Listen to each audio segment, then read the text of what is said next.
The last time my sister said my name, it was inside a police station right before she handcuffed me in front of our mother. She called me a liar, a fraud, said I'd shamed the family and our father's memory.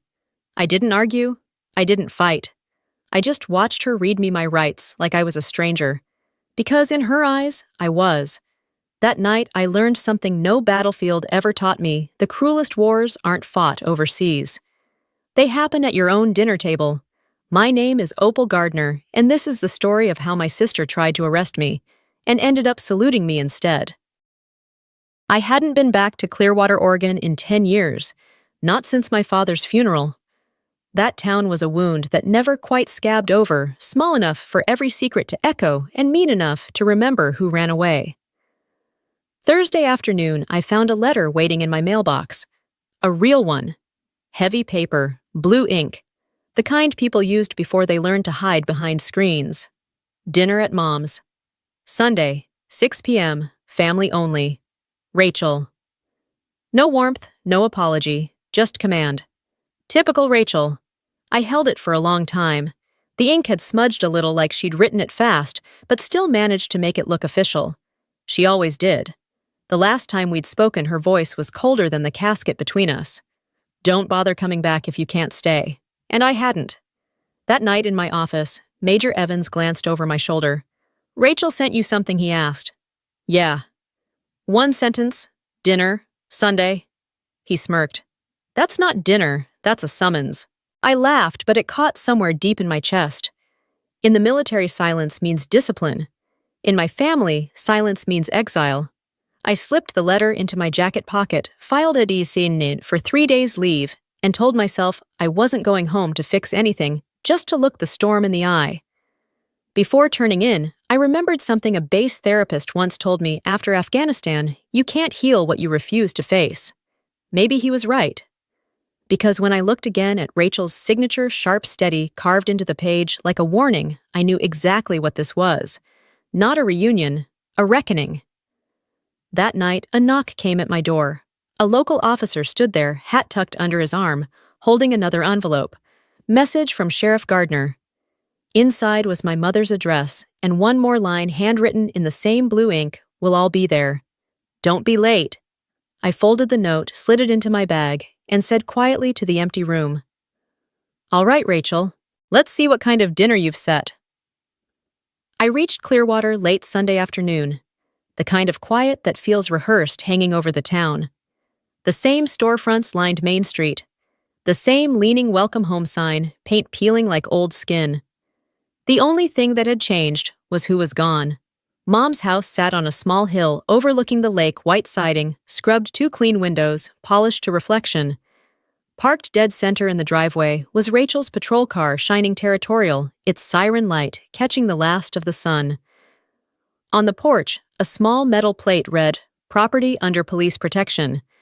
I couldn't tell if it was meant to protect her or protect everyone else from her. Mom answered the door. She looked thinner shoulders, drawn eyes, tired in a way that had nothing to do with age. She hugged me briefly, a ghost of warmth. I'm glad you came, she whispered, then softer. Don't argue tonight, sweetheart. I wanted to ask why, but old instincts kept my mouth shut. Rachel appeared behind her crisp uniform badge, polished like a threat. You actually made it, she said, more observation than greeting. Didn't want to give you the satisfaction of saying I ran again, I said. Her lips curved, half smile, half smirk. Then sit. We have a full house. Inside, the dining room glowed too bright. 2 of her deputies stood near the archway, not eating, just watching. Across the table sat a row of familiar faces, aunts, uncles, cousins, all pretending they hadn't spent years calling me a disappointment. What's the occasion, I asked. Rachel's tone was casual. Just a normal family dinner. Too smooth, too deliberate. A lie dressed up as hospitality. The picture of our father still hung on the wall, but it had been moved from the center to make room for one of Rachel receiving her sheriff's badge. Mom's wine glass trembled slightly each time Rachel spoke. Even the air seemed to wait for her permission. Then I saw him, a man standing outside by the porch rail, phone to his ear, eyes flicking toward the window. Leather jacket, average build.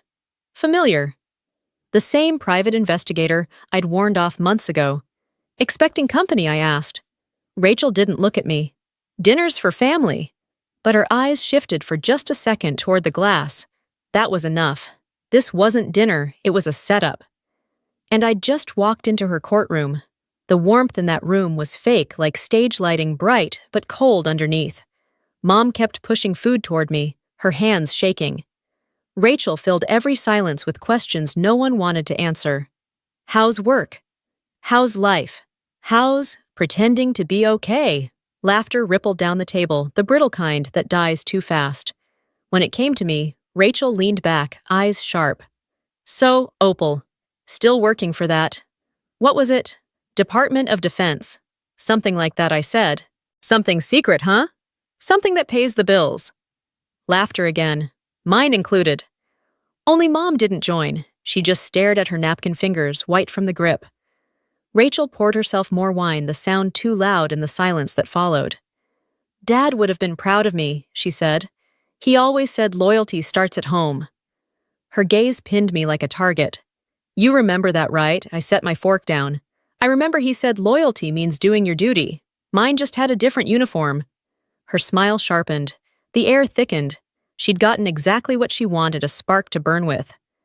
Then someone near the end of the table muttered, She's not even in the system, you know. Rachel checked. Every head turned my way. I looked at Rachel. She didn't deny it. She only twisted her sheriff's ring the same way she used to crack her knuckles before a fight. That's when I saw it, a red folder on the chair beside her clear plastic cover, stamped with the sheriff's office insignia. The bold print on top read Opal Gardner, Federal Fraud. I felt the room tilt, the buzz of whispers closing in like static. So this was her grand performance. Not a dinner, a public trial. I met her eyes and let a slow, cold smile spread.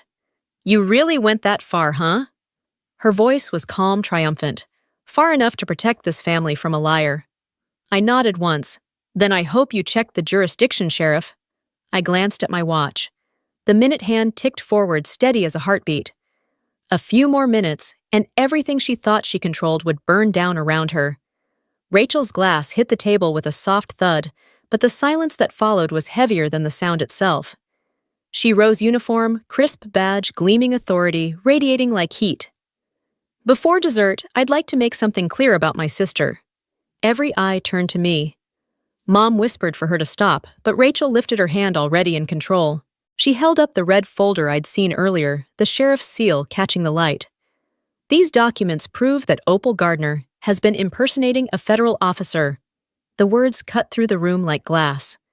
Gasps, whispers, and one shaky laugh that died halfway out of someone's throat.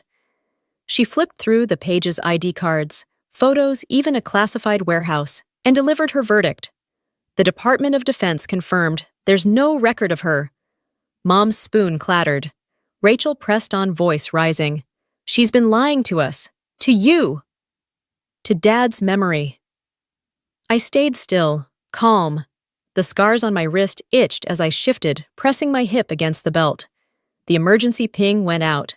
12 minutes. Rachel unclipped her cuffs. Opal Gardner, you're under arrest. The metal bit into my skin, cold and familiar. Mom screamed.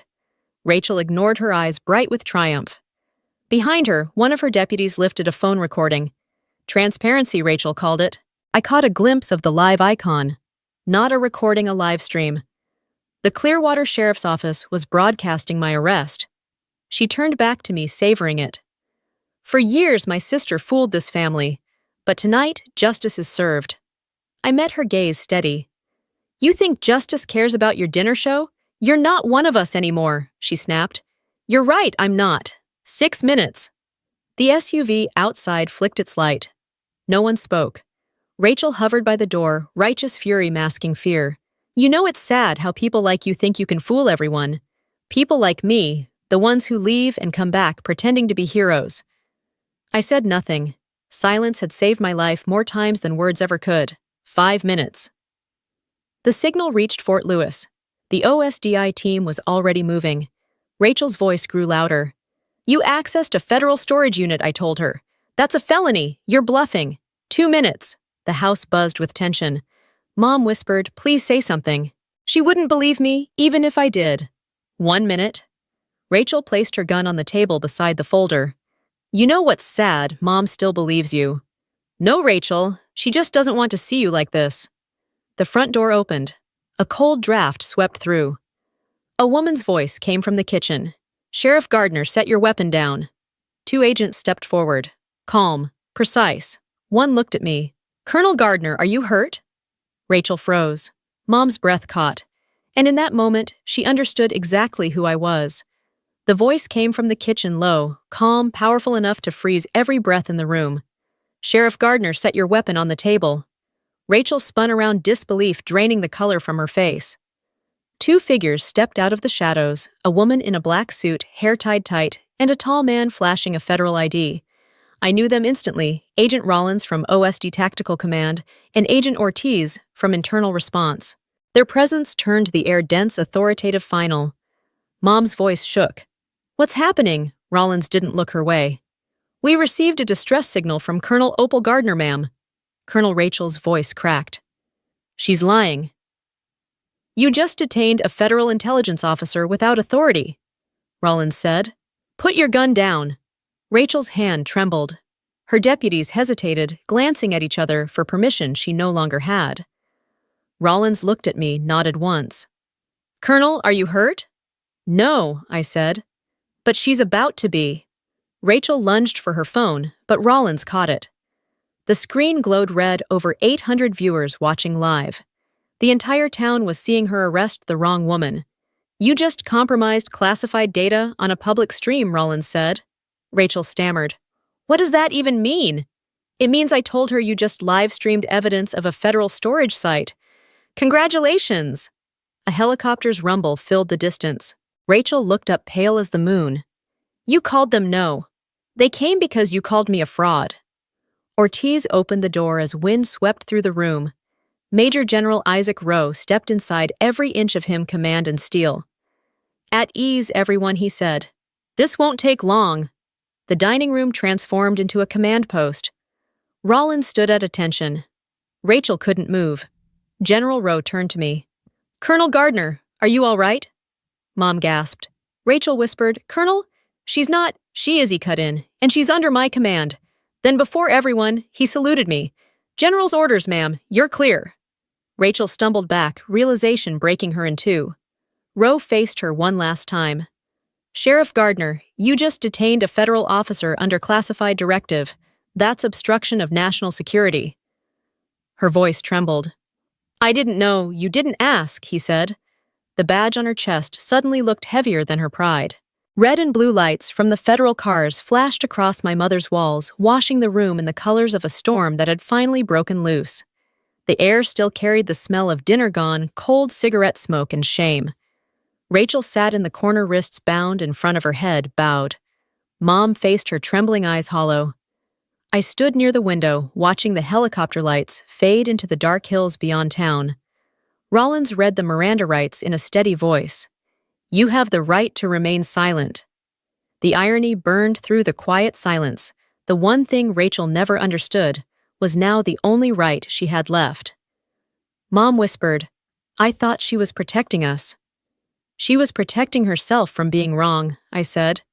General Rowe stood by the doorway, hands behind his back, his tone calm but weighted. You did well, Colonel. You stayed composed. Staying composed is easy, sir, when you've already lost everything once. Rollins turned to me quietly. The stream went viral. Local media's already covering it. I exhaled slowly. Let it run. Truth deserves daylight. Rachel lifted her head, eyes red, voice shaking. You wanted me humiliated. No, Rachel, I wanted you to listen. She gave a hollow laugh, tears streaking down. Congratulations, Colonel. You won. You still don't get it, I said. There was nothing to win. Rollins gestured. 2 agents led Rachel out. The door closed behind her, the metallic click echoing like a period at the end of a long sentence. I slipped the open cuffs from my wrists and set them on the table amid spilled wine. Keep that, I told my mother, as a reminder of what silence can survive. Tears ran freely down her face. I don't even know who you are anymore. You never did, I said softly. But that's okay now. As I stepped outside, Rollins caught up to me. They'll probably promote you sooner than planned. Rank doesn't fix what family breaks. Maybe not, she said, but it helps you stand taller when they try to push you down. I looked back at the house, its yellow light bleeding through the curtains like fading memories. I stood tall tonight, I whispered, but not for them. 2 months later, Washington felt colder than usual. The air outside the federal court building carried that muted hum of winter clean, indifferent. Inside the hearing room was all white walls and quiet discipline, as sterile as a hospital. Rachel sat across from me at the long table, dressed in a gray suit that looked a size too big. Her face thinner, eyes dulled to glass. No badge, no rank, just a woman learning too late that righteousness without humility is its own sentence. The presiding officer adjusted his glasses. "Colonel Gardner, do you wish to press personal charges?" "No, sir," I answered. The system already did. General Rowe sat beside me, hands folded, gaze steady. He didn't need to speak. His silence carried the weight of a man who'd seen too many wars, some fought with weapons, some with pride. He gave a single nod, the kind that meant honor had already been restored. The prosecutor stepped forward, holding a sheet of paper. A handwritten letter, he said, submitted by Sheriff Rachel Gardner prior to sentencing. He read aloud, "I thought I was saving my family's name. Turns out I was only saving my pride." The room fell still. The hum of the air vent was suddenly loud enough to hear. I looked down at the letter, the uneven strokes of blue ink trembling across the page. It was the same handwriting that had once summoned me home. Full circle. The prosecutor asked, "Do you wish to respond?" "No," I said quietly. "Some letters don't need an answer." The judge's gavel came down with a soft thud. The court sentences the defendant to 6 years, reduced to 4 for lack of malicious intent. Rachel turned toward me, her voice barely there. "I guess you got your justice." I stood meeting her eyes for what felt like the last time. "I didn't come here for justice. I came to stop a cycle." Her gaze faltered, as if realizing that forgiveness wasn't part of the deal, just release. When it was over, General Rowe walked beside me through the marble hallway, his steps echoing like memory. "You could have destroyed her reputation completely," he said. "She did that herself," I answered. "I just didn't interfere." He smiled faintly, lines deepening around his eyes. That's the highest form of mercy. Outside the city was all light and cold air. A young officer approached, saluting crisply before handing me a sealed envelope. Effective immediately, Colonel Opal Gardner reassigned to Joint Command Strategic Unit. I opened it slowly, the paper crisp, the ink still wet. "Strange," I murmured, "how the higher I go, the quieter it gets." General Rowe looked ahead, his tone almost gentle. "That's how real power sounds." I folded the letter and slipped it into my coat pocket. The courthouse doors opened to the wind, and for the first time in a long time, the silence didn't feel like exile. It felt like peace finally learning my name. 3 years later, winter wrapped Washington in a stillness so sharp it almost hummed. The Potomac had frozen halfway the surface, split between motion and silence, like two halves of a truth that would never meet again. From the 8th floor of the Pentagon's Joint Command Wing, my office looked over the Capitol gray sky, distant traffic, the steady rhythm of a city that never stopped moving forward. A young officer knocked once before opening the door. "Colonel Gardner, the Joint Command is ready." "Good," I said. "Let's begin." When the door closed behind him, I turned back to the desk. Between thick binders and maps of conflict zones lay a single photograph, faded and bent at the corners. 2 girls standing by Clearwater Lake, barefoot in the summer light, fishing lines dangling over the water. One of them had Rachel's grin, the other mine looked like I still believed we were on the same side. The corner of the photo was charred, a burn mark from a night I'd tried to destroy it and couldn't. I'd kept it ever since, not as a wound but a reminder that not everything has to disappear to be healed. The day unfolded quietly, routine and deliberate, until a knock interrupted the hum of the bass. A courier handed me a small, unmarked envelope, no return address. Inside was something cold and heavy, Rachel's old sheriff's badge. Beneath it, a folded note in shaky handwriting. Maybe I should have asked. I sat there for a long time. No tears, no smile. just a breath that left my body heavier than when it came. I opened the drawer and placed the badge beside another relic, the first letter Rachel ever sent after 10 years of silenced dinner. 6 p.m. 2 letters, one to summon the past, one to release it. Beginning and end folded into the same space. Outside, snow began to fall over the city, soft and relentless. I watched it trace pale lines down the glass, listening to the quiet that only years of noise could buy. Some wars end when you stop fighting to be understood. I didn't need her apology anymore. I didn't need anyone to believe me. Peace, I'd learned, isn't about forgiveness. It's about no longer needing to prove you were right. General Rowe's words came back to me steady as command. Real victory is when they can't rewrite your story. I smiled faintly, glancing again at the frozen river below the cars threading through the morning fog. Life was still loud, still imperfect, but I wasn't part of the noise anymore. For the first time in years, silence didn't feel like exile. It felt like home.